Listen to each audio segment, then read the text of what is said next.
Peter Zeihan, who you all just heard from, and he was either terrifying or inspiring. And then we have Christoph Kravchuk from CVC Capital Partners, who's joining us. And then Michal Gajewski, Marcy Shore, who is a distinguished professor of European history at Yale. If I had to lay this all at the feet of one group, it would probably be today the American baby boomers. For the last 40 years, they have been the singular economic and political force on the American stage. As they have their kids, as they approach retirement, as they generate the largest concentration of capital the world has ever seen. And half of them are now retired.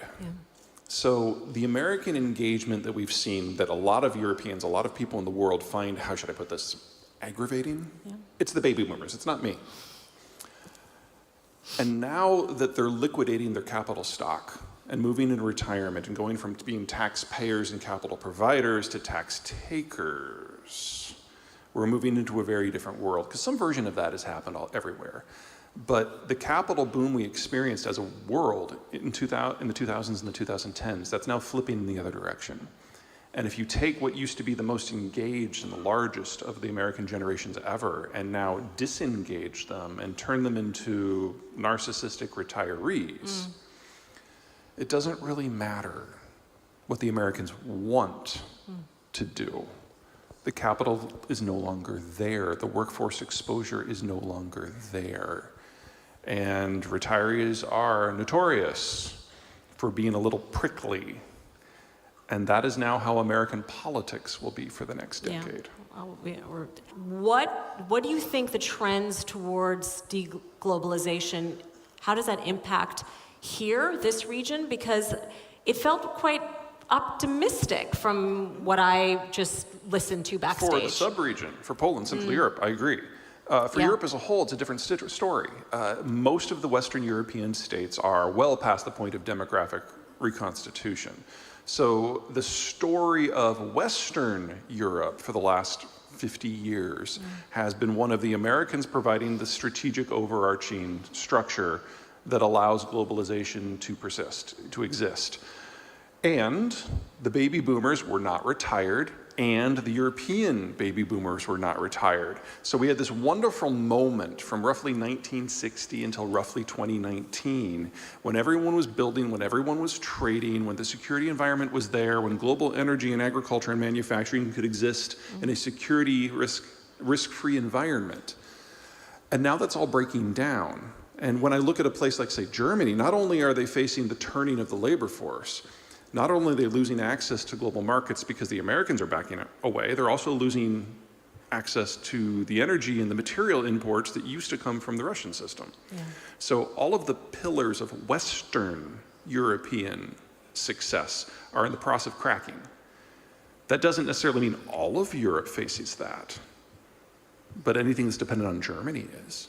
The end of history is the language that you used. And Peter talks about how a lot of people who would listen to his presentations didn't understand, and then after February 22nd said, I got it. So can you explain to the audience what you mean by that?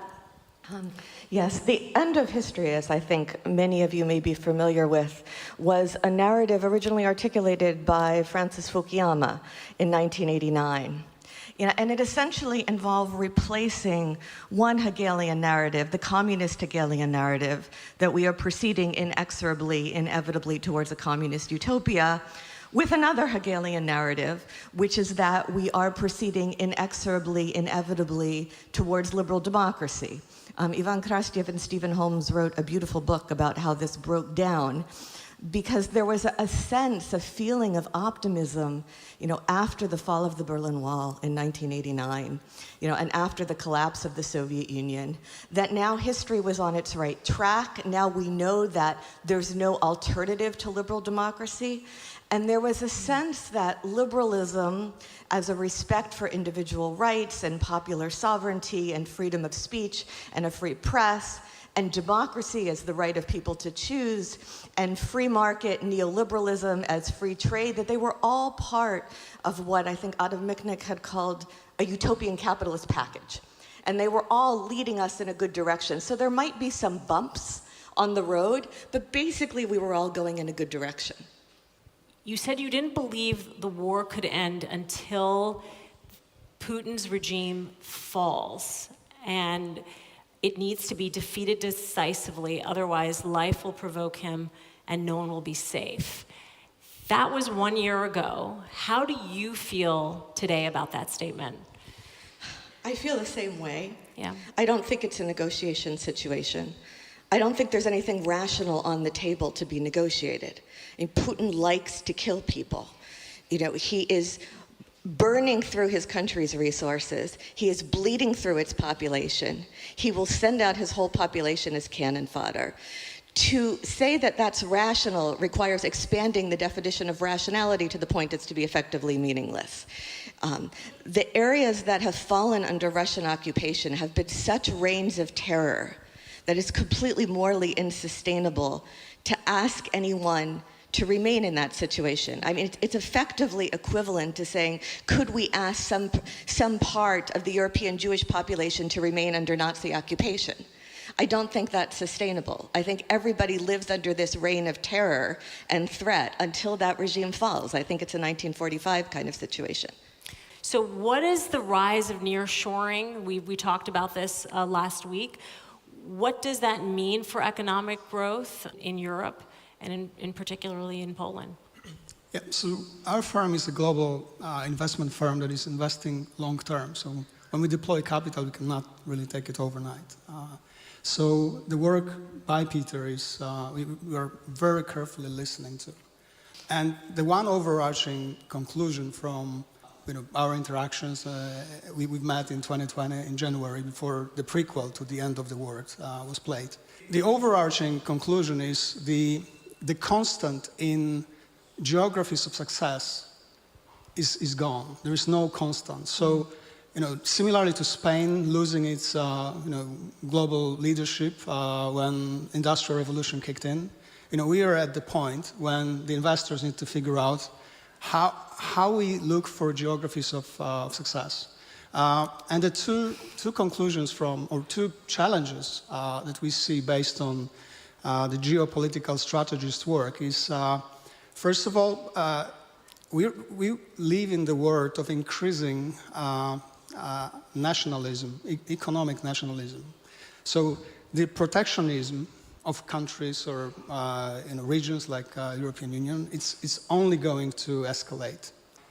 When you look at the wave, the tsunami of FDI restrictions that went through Europe and in US, President Biden in 2022 increased the power of CFIUS, so a power over M&A transactions in the US. That's a signal that you better make sure that you're an ally with the geography that you put your capital in. Now, the good news for some geographies is you're an ally. So, a great example is a significant investment by Intel in Poland, $4.6 billion into a semiconductors capacity, for Europe, based in Poland. Well, conveniently, they put it on the west side of Poland, so it's a little bit far from our eastern border. Yeah. But that's an example of the big investors. Maybe they're slow, but they're making decisions that they no longer want to rely on the cheapest. They want to rely on reliable and cheap. I would just add real quick that the Chinese are no longer the cheapest. They've got the fastest appreciating labor costs in human history. What they've seen in the last 10 years is greater increase in labor costs than what we saw during the Black Death. And so are Poles. So, one of the, no product placement, one of the producers of tires has decided to move productions from Poland to Romania because it's cheaper. So it's also a lesson learned for countries like Poland, and that's the other challenge. Peter only showed the 2025 demographics of Poland. So the base case scenario, it's not a worst case scenario, for 2060 is that there will be more people non-productive in Polish population than those productive. And not only this, there will be 6 million people less versus today. Today, Polish population is at the level of 1987. So, and unless we decide to 3 to 5 kids per family, that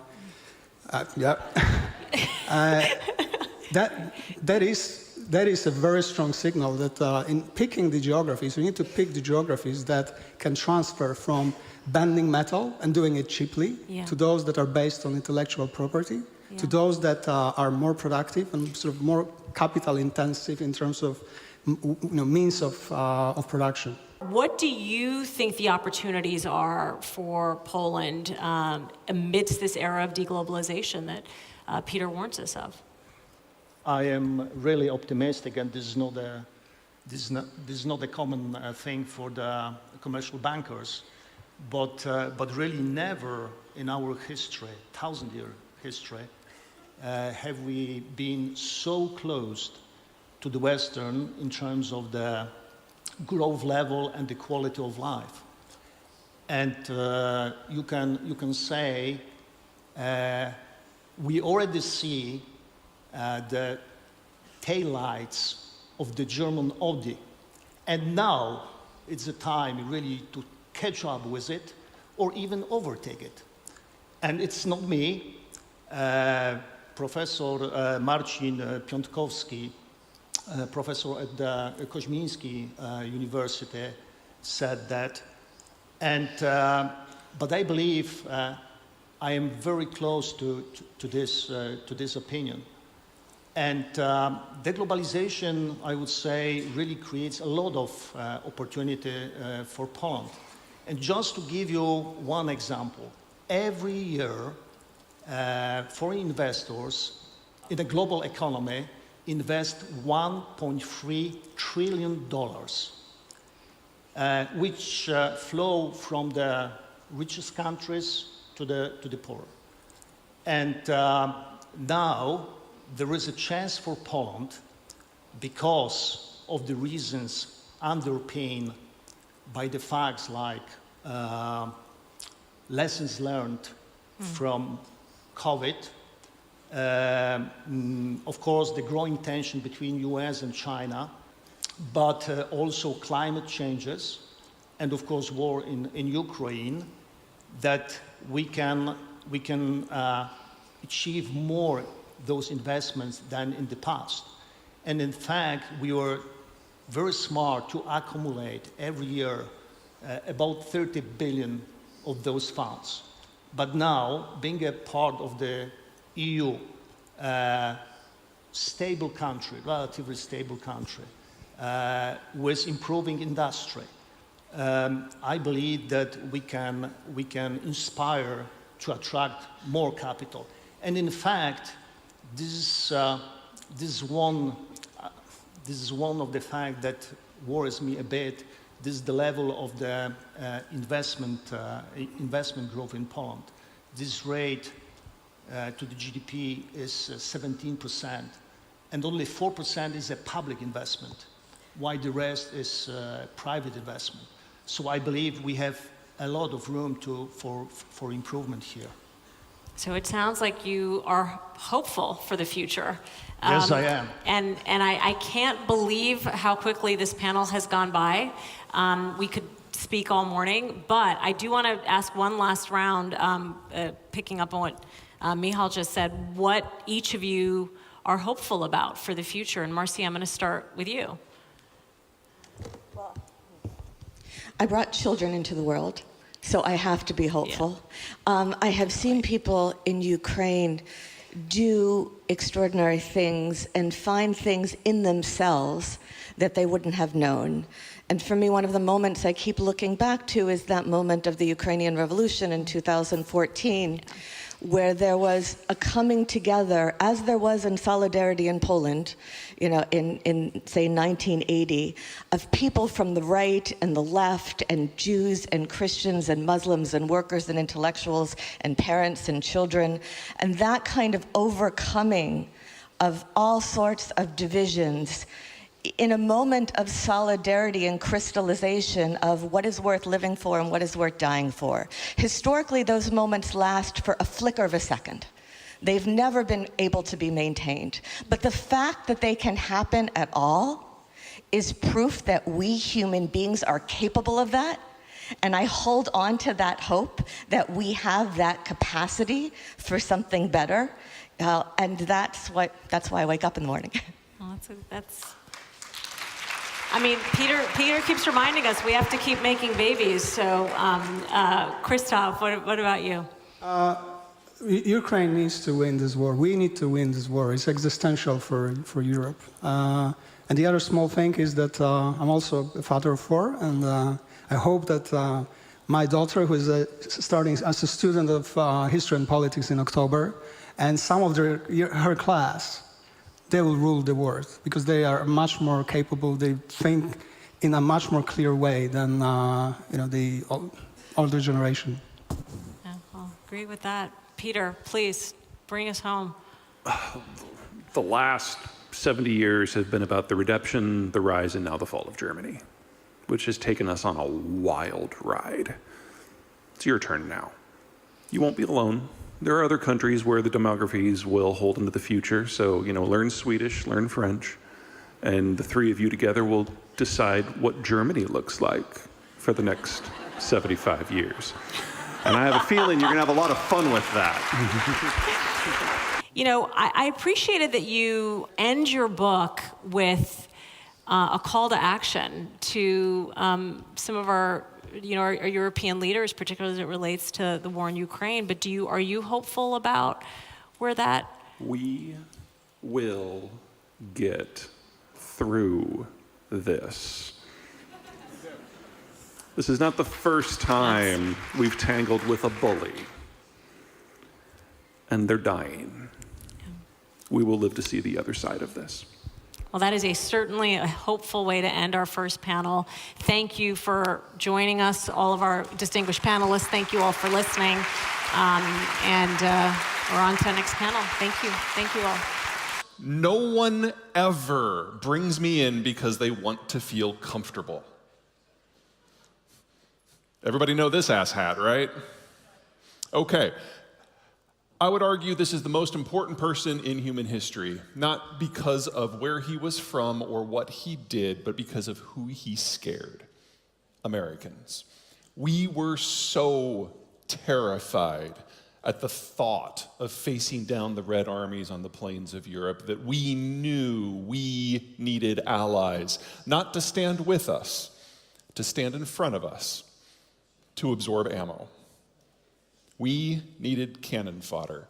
And so at the end of World War II, we sent our Navy out to patrol the global oceans so that anyone could go anywhere at any time, interface with any market, access any commodity, if in exchange you would join our Cold War against the Soviet Union. And it worked, and it generated the greatest alliance in human history.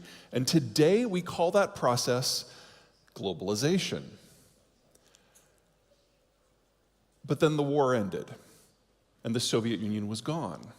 And in a series of ever more internally focused, narcissistic political contests in the United States, every single time Americans were given a choice, they went with the economic nationalist. And that includes the transition from Trump to Biden. Trump gets a lot of crap, accurately so, for tweeting out a new economic policy and then going to play golf. Joe Biden takes those same tweets, runs them through a grammar checker, and builds them into policy. From an economic point of view, international economic point of view, they're the 2 most similar leaders we've ever had. Now, there's a lot of places that we can take this. Strategy, agriculture, energy, manufacturing, whatever it happens to be. But for this crowd, I think it's best to understand how this process is now over. And for that, we have to start with the guns. What we've got here is a supercarrier, and this is a jump carrier. On the deep blue sea, in a fair fight, it takes 8 of these to take on 1 of these. There are 25 of these in the world. 10 are American. There are 12 of these in the world. All are American. In a fair fight, the world's navies versus the US Navy, it's about an 8-to-1 mismatch. Now, I know. People are talking about how the Chinese are building their Navy, but let me put that into perspective. They're doing sea trials for one of the big ones right now. It's not nuclear powered. It can't get up to speed. Its range is only about 1,000 kilometers from any base. Not a real carrier. The Chinese won't claim that it is. They also have 2 of those. One used to be a casino. The other one is a clone of the one that used to be a casino. They're early in carrier aviation. Now, yes, this means that the United States has a bag of hammers it can drop on anyone, but that is not what you need to make global trade work. To make global trade work, you need to make the tens of thousands of vessels, civilian vessels, that are on the oceans at any time feel safe. 12 supercarriers is not going to do that. You need at least 800 of these. Frigates, destroyers, small ships that can be everywhere. We have 60. Half of which at any given time are protecting the carriers. Our Navy retooled after the Cold War because we thought the future of conflict was Iraq or North Korea. Well, it's a different world. And the Americans do not have the force posture that is necessary to support globalization any longer. So that's piece one. Even if Americans wanted to keep this system going, we no longer have the capacity. So the question then is, what about the other side of the equation, the economic side? And for that, we need to look at demographics. This is a standard profile. You've got children at the bottom, young adults, mature adults, retirees at the top, men on one side, women on the other. Mortality builds it into a pyramid. This is South Korea at the dawn of the globalized era. Now, this is a very specific economic model. You have a lot of people under age 45. Young parents starting lives, building homes, raising kids, lots and lots of consumption. But in that 45 to 65 block, there aren't a lot of folks. But that's where the capital comes from. Because once your kids have left home, you start saving for retirement. And specifically, the block of population from age 55 to 65, that's 70% of global private capital. So in this sort of system, high consumption, high growth, lots of economic activity, but not a lot of capital, not much of a tax base. Now, with Stalin and globalization, we changed the way we live, because here everyone's living on a farm, because kids are free labor. You have as many of them as you can put up with, plus one. That's how you find out it's too many. But with globalization, we all started getting access to manufacturing and services jobs, and every single one of those jobs is in cities. And when you move from the farm to the cities, kids are no longer free labor. They're a source of headaches. And adults aren't stupid, so we had fewer of them, and here are the Koreans now. Radically different model. The consumption's gone. Now, you've got workers with literally decades of experience, very productive. You have a lot of folks in that 55 to 65 block, lots of capital, big tax base. But it's more deflationary. The whole world has made this transition since 1945. Different starting points, different paces, but we're all on the same road. And in the next decade, the Koreans will lead us into something new, because that block of capital-rich, high-skill workers that they have will move into mass retirement. And they will have to figure out an economic model that is not based on consumption or on production or on investment. What will that look like? I don't know. This has never happened before in human history. We are literally making this up as we go. All right, let's look at the big four. In the United States, we have aged more slowly for a couple of reasons. Number one, globalization for us was a security plan.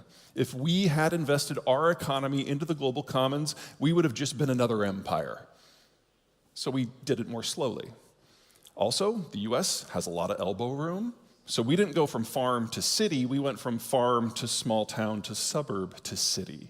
And that meant our birth rate still fell, but by much slower rate. Our number one partner now is Mexico, which has the healthiest demography in the advanced industrial world. And then here is Europe. This is a problem, but not nearly as big of a problem as this is. If you want a Mercedes, buy it now. Get 10 years of parts. You're going to be needing those. And then there's China. This is already the 5th fastest aging workforce in the historical record, and this data is wrong. This is data from last June. In July, they updated the data. Check out this bottom pit. The Chinese officially are now reporting that in the last 6 years, they've had a greater decline in their birth rate than what was suffered by the Jews of Europe during the Holocaust. And this is still wrong. The Shanghai Academy of Sciences estimates that this overcounts the population by over 100 million people, with this being the missing millions. This is now the mid-case scenario. Independent demographers, most of whom are now under house arrest, suggest that those yellow bars should actually encapsulate 250 million people. We have yet to, as a species, develop an economic theory that might function in what this will look like in just 10 years.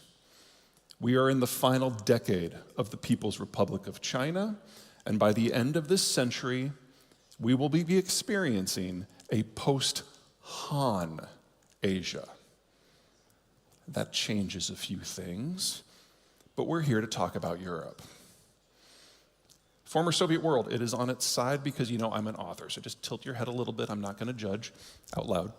Okay, the green part. If you're going to be in Russia, that's where you want to be. That's where the winter is not so horrible that you can't even grow wheat.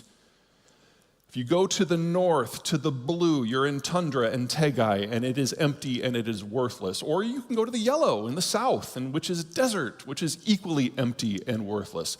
But what drives the Russians to binge drink is the beige in between. Territories that even by Russian standards are worthless, but they're flat and they're open, and you can totally shove a Mongol horde through there. So, the strategy for the Russians going back to the early czars has always been the same. Expand out of the green, through the beige, until you reach a series of geographic barriers that you can't run a panzer division through. And then forward position your troops in the access points between those barriers. If you can do that, you can preclude invasions from ever happening. And under Stalin, they pulled that off. And then it all fell apart at the end of the Cold War.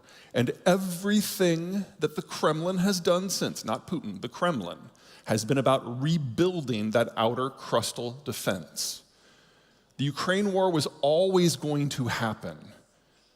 And it's not the first post-Soviet conflict. It is the 9th, and it won't be the last if the Russians win. Now, if you remember back to the opening week of the war, when we had that 60-kilometer-long convoy of military vehicles going from Belarus south to Kyiv, and people like me were like, wow, I thought this would be quick. I didn't think it would be that quick. And then the convoy stopped on the 4th day of the war because the Russians forgot fuel. I don't know anyone in any NATO capital who saw that as a positive development. Because if there's anything we understand about the Russians, this is how they see the world. And we now know that the Russians don't have an army. They have a mob with guns. Very different proposition. And so if the Russians succeed in Ukraine, when they come for the next line of countries, which involves Romania, Estonia, Latvia, Lithuania, and of course Poland, they will come against NATO, and they will be obliterated. But that doesn't change their security perceptions and needs. And they will use everything that they have. And we will find out just how good our missile defense is. That is the price of letting Ukraine fall. That's the why. Here's the why now. 15 years ago, the Russians just stopped collecting data and started making it up. So this bulge probably doesn't exist. There are 8 million men left in their 20s in the Russian Federation. Between defections, out migration, and death, they've lost 1.5 million in the war so far. They can maintain this pace for another 6 to 8 years, and then Russia is over. The Russians are fighting for space. They're fighting for what they perceive as a defensible perimeter. We are fighting for time. All right, let's talk about Poland and the region. Agriculture. The deep green on this map are the parts of the world that were under large-scale cultivation before the Industrial Revolution. All the light green are the areas that have been brought under till since. So whenever you're thinking about agriculture, wherever you are, land quality, input access. Those are the two things you have to look at. Now, in the case of Europe in general and Poland in specific, there's a lot of dark green. The land is good. Let's talk about the input question. The big numbers on the left, that is the percentage of each of the three major nutrients, nitrogen, phosphate, potash, that the Americans import. You'll notice that for the first two, we're pretty much self-sufficient. Potash is where we have that exposure. However, that big wedge, the big red wedge, all that exposure, that's Canada. So, they're good for something. These are the only parts where the Americans are vulnerable to conflict zones. A couple small wedges, very manageable. Here are America's primary agricultural competitors. Well, crap. Oh, it gets worse. Because here's China, and here's the Middle East. You break down globalization, the global food supply system breaks with it. Now, in the case of Europe, you are somewhere in between. Your exposure isn't to Russia, it's to the Middle East, which I know normally sounds bad, but if you look around the world right now, the Middle East is the calmest part of it, which feels very strange, but go with it while it lasts. Also, your overall exposure, while it's right at about 50%, is not nearly as big as all of the other major agricultural players because your land is better. So on ag, I am not worried about Europe. Let's talk manufacturing for a minute. If you're at the bottom of this matrix, your supply chain is so simple you can write it on the back of a cocktail napkin after you've been at the bar for a couple hours. If you're at the top, you have no idea who your fourth-tier supplier is, much less your 14th. If you're all the way on the left, your system is dependent upon mainland China, and if you're on the right, it's already within the EU network. Everybody got that? Okay. Couple stakes in the ground. It doesn't get much easier than this. Primarily agricultural inputs, agricultural labor comes from the locals. Most of the consumption and processing is here as well. This is as simple as it gets. And this is the opposite. The iPhone has 1,400 supply chain steps.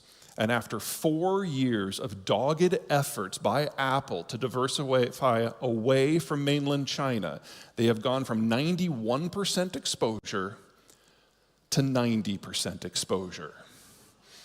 Whenever a new model comes out, I buy an extra because I will never use Android.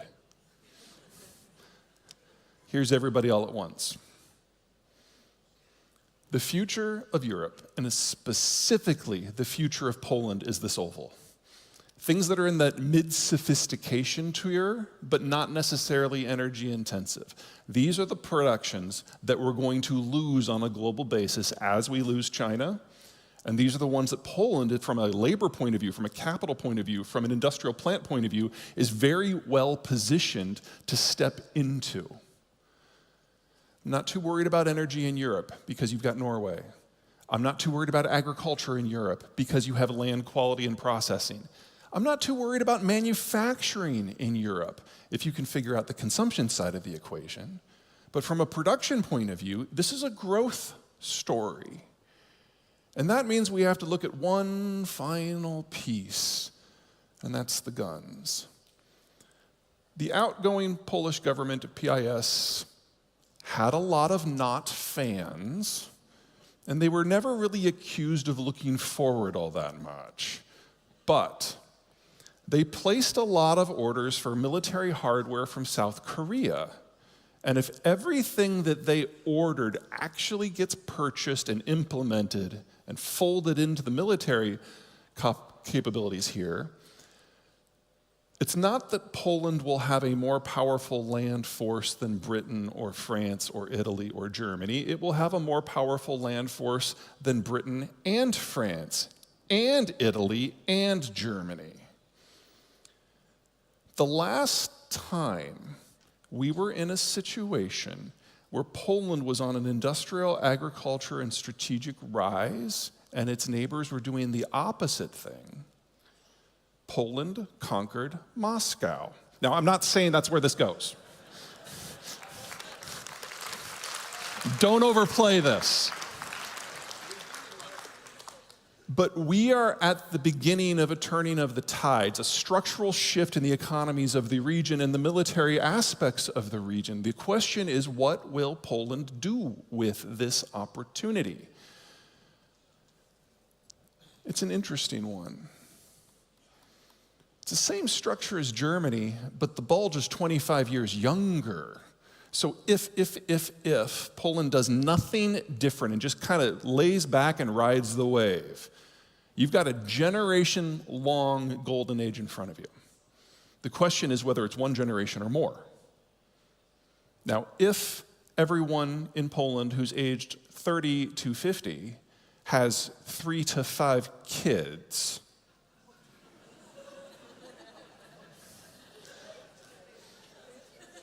this is a century transfer.